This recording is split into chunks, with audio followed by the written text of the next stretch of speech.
Il s'agit du premier enlèvement de masse dans le pays depuis l'arrivée au pouvoir du président Bola Ahmed Tinubu, qui a promis de s'attaquer aux problèmes de sécurité du pays. Dans l'état de Borno, 4 passagers ont été tués, parmi eux un militaire ainsi que d'autres enlevés. Dans l'état de Benue, dans le sud du pays, des responsables du gouvernement de l'État sont aussi dans les mains de leurs ravisseurs. L'implication, ce numéro, il a l'implication même économique. Parce que s'il y a des attaques comme ça, on ne peut pas attirer les investisseurs qui viennent dans le pays. Même dans le pays, il y a des agriculteurs qui ne peuvent pas visiter le terrain.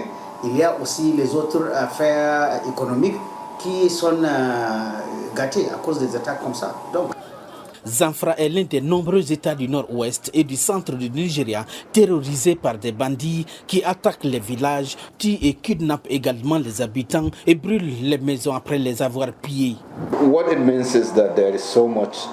Ce que cela signifie, c'est qu'il y a encore beaucoup de choses à faire. Il y a eu certainement des acquis, mais il y a encore beaucoup de travail à accomplir.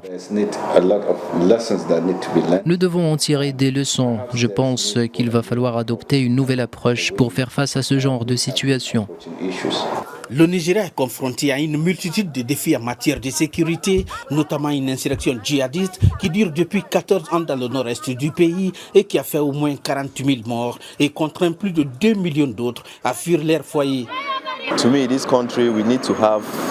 Je pense que nous avons besoin de leaders capables de résoudre le problème d'insécurité dans ce pays. Il y a juste quelques mois, nous avons eu des élections et les responsables avaient promis de faire face à ce fléau.